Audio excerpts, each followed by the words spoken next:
Welcome to Inside Scoop Live, the podcast where indie authors get personal, sharing insights about their books, their writing journeys, and their passions. I'm your host, Sherry Hoyt, and I invite you to join me for engaging conversations with both debut indie authors and seasoned veterans. Whether you're looking for your next great read or a bit of inspiration, you've come to the right place. Let's get started. Hi, everyone. Angela Nagel joins the show today to talk about her novel, Traffic of a Lie. It's a story of love, deceit, and betrayal following a young woman whose life is upended by shocking family secrets that span generations. Before we get started, here's the inside scoop on the author. Angela Nagel lives in the picturesque Barossa Valley, located in South Australia, with her husband James and their cheeky and talkative sulfur-crested cockatoo, Basil. 3 adult children and their partners complete their family. Angela has enjoyed a fulfilling career spanning over 4 decades helping operate their family-owned bakery business. She enjoys traveling with a particular interest in experiencing different cultures and languages. An avid reader for as long as she can remember, Angela has always held an interest in writing. Traffic of a Lie is her debut novel. Learn more about Angela Nagel and her work at angelanagelauthor.com. Well, hi, Angela. Welcome to Inside Scoop Live. Hi, Cherie. Thank you for inviting me to join you this morning. Absolutely, absolutely. So why don't you get us started by telling us a little bit about your story? What is Traffic of a Lie about, and what was your inspiration for writing your book? So, interesting enough, the inspiration for my story came from a story that I read in a news article many, many years ago. And it was about this young lady who she had been adopted and she knew she was adopted her whole life and she was very happy. But one day, her maternal grandfather turned up at the door and he wanted to get to know her.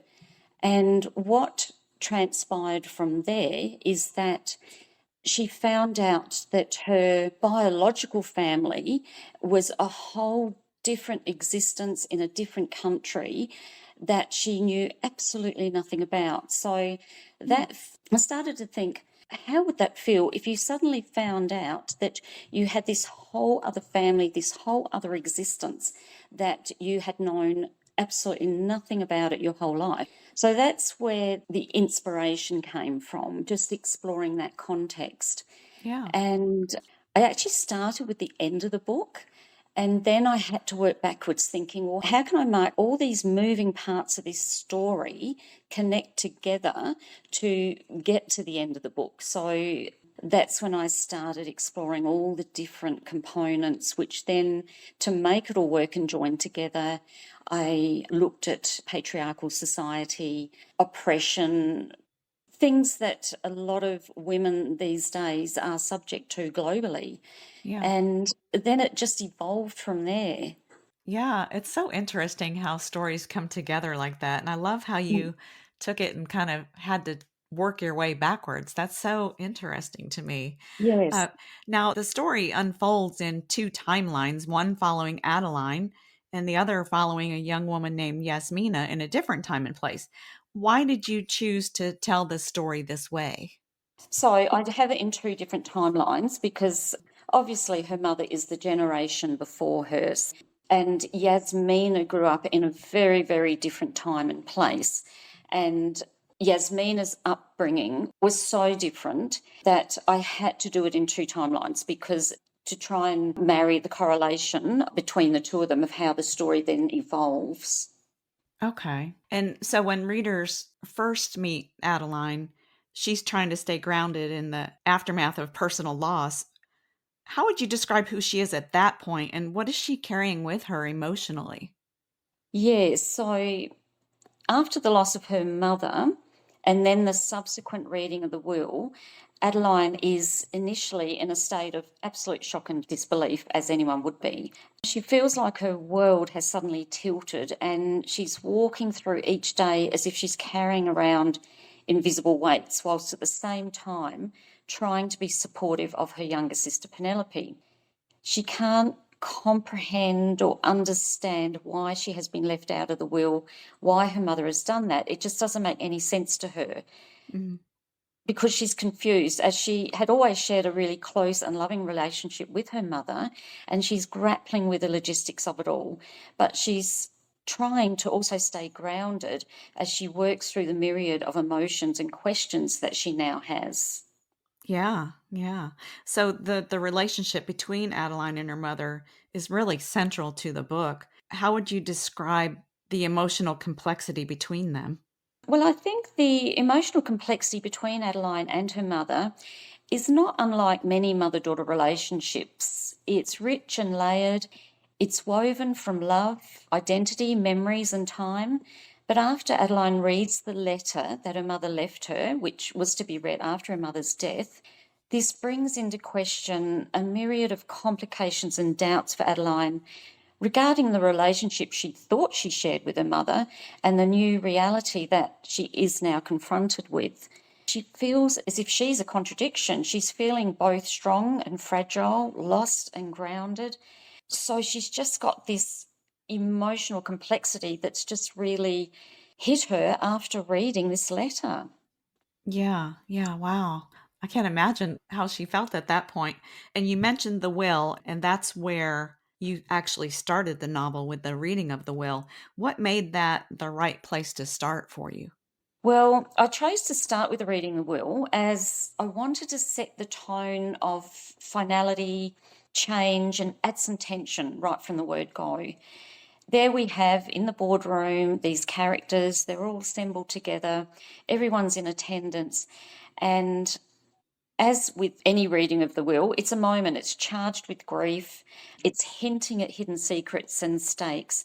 So I wanted to drop the reader straight into a turning point where emotions are high and the story's central threads immediately begin to unravel, making a natural pivot for the drama to unfold from that point.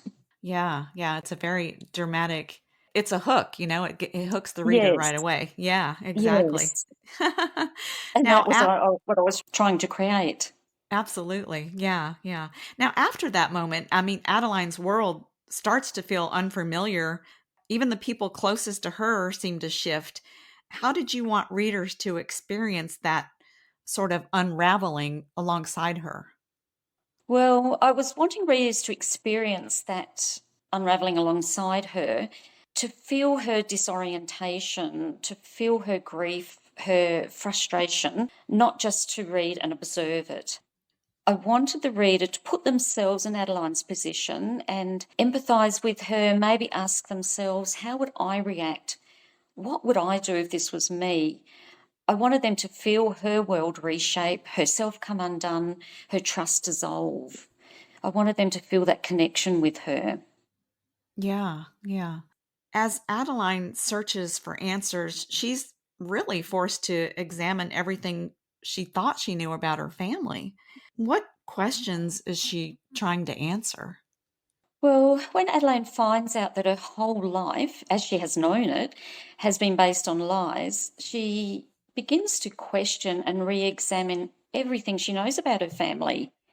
She has a personal and emotional yearning on a deep level, both of which are identity driven. She starts to question, who am I?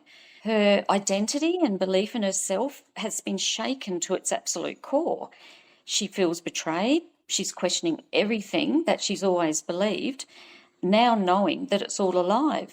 So, Mm, who am I without that story? Why was I never told the truth? She feels betrayed. She feels excluded. She's seeking answers of her place within the family and why this truth was withheld from her. She wants answers as to what else has she been misled about. Because once the truth unravels, the mind starts to spiral. Every memory becomes suspect.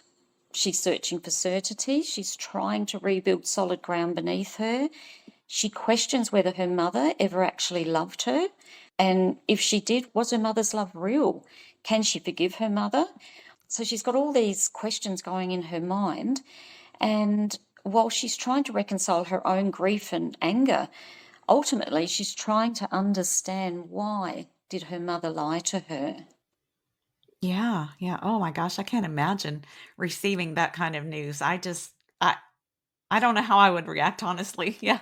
No, it would be devastating, I think. Absolutely, yeah.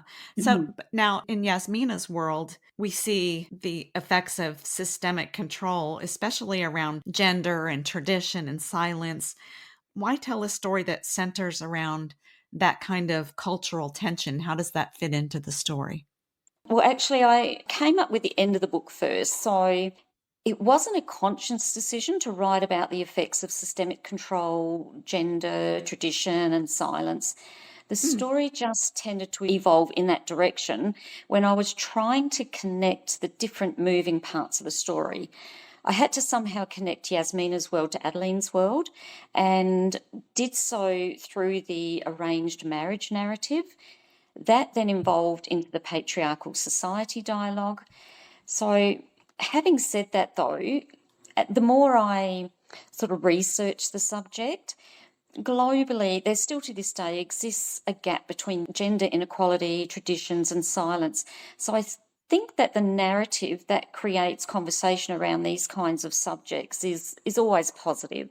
I do make note at the back of my book regarding some of the content that touches on subjects of gender inequality and domestic violence affecting women globally. yeah. And I pay homage to the incredible women around the world, both past and present, for their strength of character and commitment in fighting for a more equitable and unified world for the betterment of all. It's just such a big story. Yeah, yeah. I imagine the research was very eye-opening and interesting. I sometimes think the research is, to me, the most fun part, just getting the background before you kind of actually sit down to write. It Um, certainly was. It was really eye opening and it's so broad spread too. yeah. Now, Yasmina she's strong, idealistic, and she's full of longing, but her environment, as you mentioned, doesn't leave much room for her voice. How do you see her fighting to hold on to her sense of self? Yes, well, Yasmina, she is a strong young woman. She's idealistic, she's full of longing, but she is trapped in a world that doesn't leave space for her voice because she is bound by societal constraints. So her fight to hold on to herself, it isn't loud or visible, but it is constant and it's on a deeply human level. Mm, However, the one thing she does have full control over is her mind. And it is this, her mind, that becomes her sanctuary where she can openly carve out private spaces where her thoughts can stay untouched. She does a few times, where she can, exhibit tiny acts of rebellion, such as sabotaging wedding day discussions, deliberately choosing a non traditional wedding dress colour. These are small cracks of rebellion, and they're her way of pushing back without drawing full fire. For although she does not want to be forced into this arranged marriage, she's also still respectful of her father's authority and mindful of not denigrating his standing in the community. So she's really trapped between a rock and a hard place in the situation that she's in. yeah, and she's walking a fine line. Absolutely. I love how she has those little, like you said, those little choices, like the different color dress that just, that had to have felt so rewarding to her to even be able to do that little bit. Absolutely. Yeah. Absolutely. There's a contrast between what the characters desire and what's expected of them, especially the women. How do you explore that tension in both timelines? Now, that's a really interesting question. I think that the contrast between the two timelines is still relevant to a lot of women today. Yeah. I tried to explore this tension to try and show how the conflict shifts, evolves, and persists through time. So, for example, with Yasmina, she lived in a past timeline where societal roles were rigid and they were unquestioned. Duty, obedience, and silence were expected. She desired to love on her own terms, not to be subjected to an arranged marriage. She longed for an education, but she was denied that due to being female. In the present timeline, Adeline has more freedom, but the pressure hasn't completely disappeared. It's just more internalized or disguised. For example, the modern woman, she faces such situations as career versus caregiving expectations, social pressure to be likable, self-sacrificing, or put together. And it's sometimes the illusion of choice where she can speak, but isn't always heard or believed. So even though Yasmina's voice was silenced, her story survived, and it survived in the form of her daughter Adeline. Mm-hmm. Wow.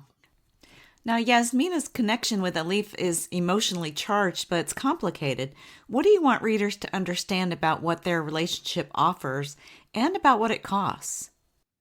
So Yasmina and Alif's relationship, it's layered.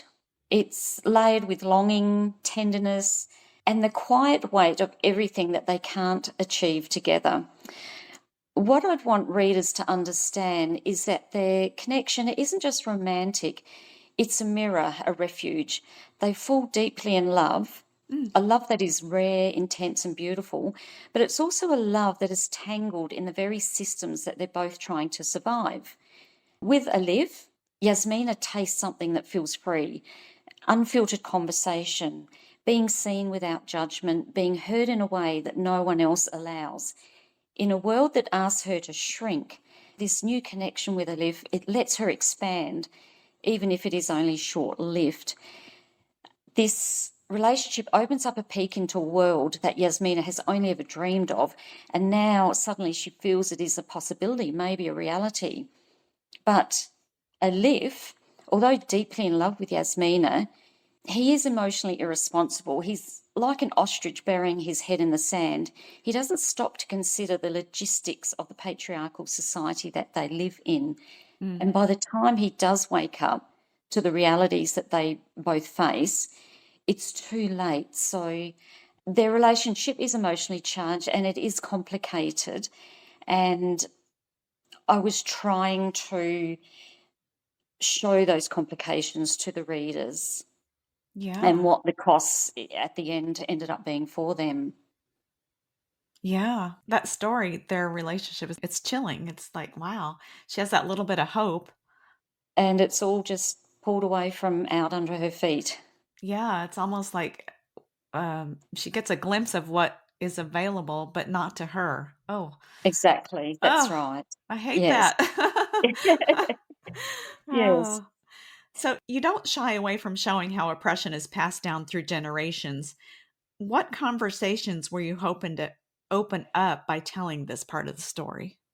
That's a interesting question because oppression encompasses so many different variations Hmm. and so many questions can open up regarding generational oppression. It's such a deep founded topic. So I think any conversation about real life events are always positive, particularly if the story opens the door to conversations that are sometimes left in the shadows, especially the ones that happen quietly within families, behind closed doors, or inside oneself. So with the connection between Yasmina and Adeline, perhaps the conversation may arise regarding what we may inherit beyond blood, what is passed down emotionally and culturally, not just Mm. traditions, but fears, silences, survival strategies. How much of who we are is shaped by what our mothers, grandmothers, or ancestors endured? And what does it mean to carry that? And Alif, he kept silent. When he did finally speak up, it was too late to save Yasmina. So, how does silence protect and harm? By tracing generational oppression, the question arises about how families choose silence over truth. Is this out of protection? Is it out of fear? Is it out of shame? Can that silence become its own form of harm? What is the cost of staying quiet? This also opens up the space to ask what happens when we finally do speak up. What role do women play in upholding and resisting these systems? This opens up complex, necessary conversations about complicity, survival, and what resistance really looks like from within. So there's so many conversations that can just open up regarding oppression. And this story, it isn't about blame, it's about recognition, breaking open the idea that trauma, it's a single moment, and instead of showing it as something that can echo across time, unless we choose to confront it and name it and begin to rewrite it. So I hope it does open up lots of conversations. Yeah, yeah. Wow, you offered so many questions in that answer. And I love the way that fiction can bring issues like this to life. It raises awareness for people that may not have a clue these things actually still go on today. It's And so very true. Yes. yeah, Yeah, yeah, I love the power of storytelling. Yeah. exactly. Now, there are forms of control in the book that are quiet and internal, and they're just as dangerous as overt violence. How did you approach writing those more subtler dynamics? Yes, sadly, one of the characters in the novel is overtly violent, both physically and verbally. However, he does display another form of violence, one of control, which is quiet and internal, but it's equally menacing and dangerous.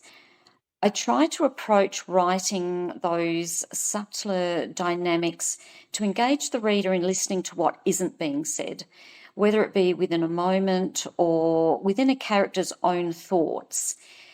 Letting readers hear a character's thoughts reveals the character's perceived form of power or their dark intentions. Sometimes it's portrayed through body language. For example, in one chapter, Malik, he is sitting at the dinner table, he's waiting for Yasmina to arrive home. He's really angry that she has been out, even though it was only to visit her parents next door. He's sitting there, he's drumming his fingers rhythmically and loudly on the tabletop. He's tapping his foot agitatedly whilst glaring at her, and he's non-verbal. Mm, She's instantly uncomfortable. She's aware of his agitation. And this gesture by Malik, it hints at fear, discomfort, and it's a form of intimidation without saying a single word. So it's subtle, but it's still just as intimidating and controlling. absolutely. Yeah. The story is layered with betrayal and secrecy and shifting loyalties. How did you decide what to reveal and kind of what to leave uncertain? Mm, that's a hard one, as yes, the story it's multi-layered with a lot of secrets.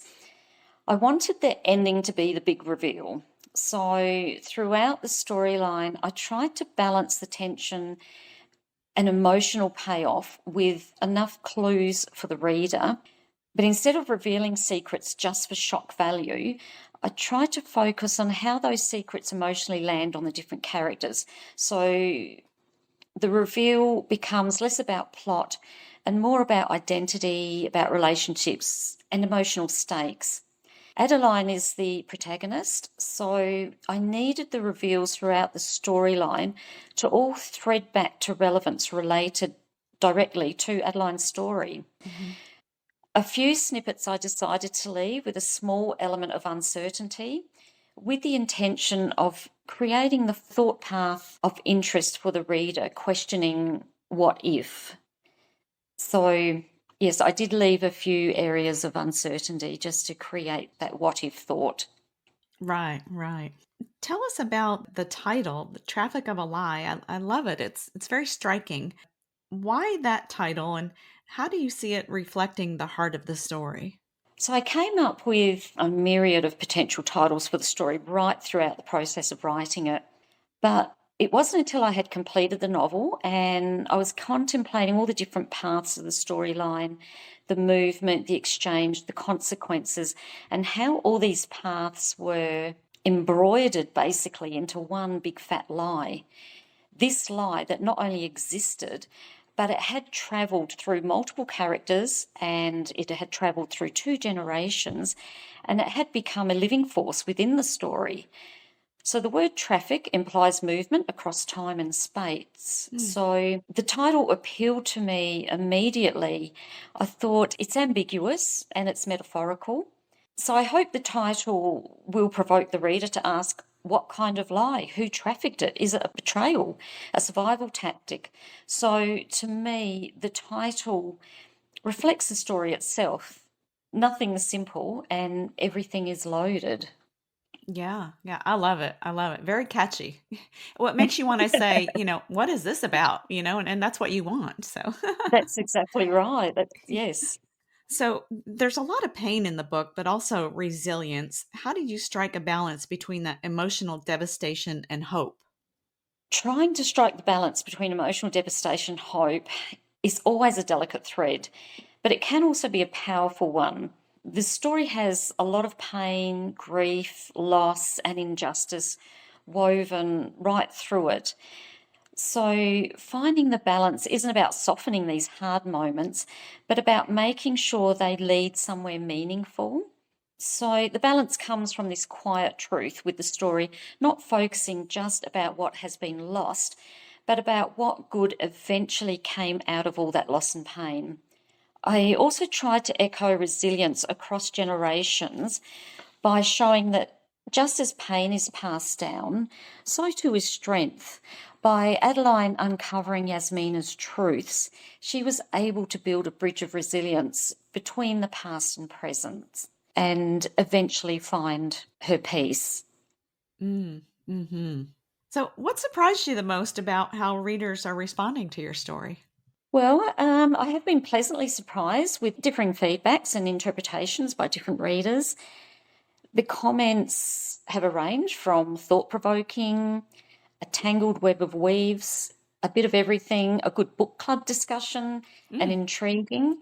One reader wrote that she was still thinking about the ending of the book a week later, thinking, what if I was in that situation? How would I have reacted? Another comment raised was, which is more important, truth or love? So it has been warming for me to know that it has touched people differently and it has induced some thought provoking questions. So absolutely. Wow, it has been a surprise. yeah, that's a lot of great feedback. Yeah, Mm, congratulations. Yeah. thank you. Thank you. So, what kind of conversations do you hope Traffic of a Lie will spark for readers, for families, or for communities? I think the storyline could lead to a plethora of different conversations. Perhaps along the lines questioning what has been inherited, daring to speak where silence has long ruled. One could ask readers and families to reflect on the beliefs and roles they've always accepted as normal.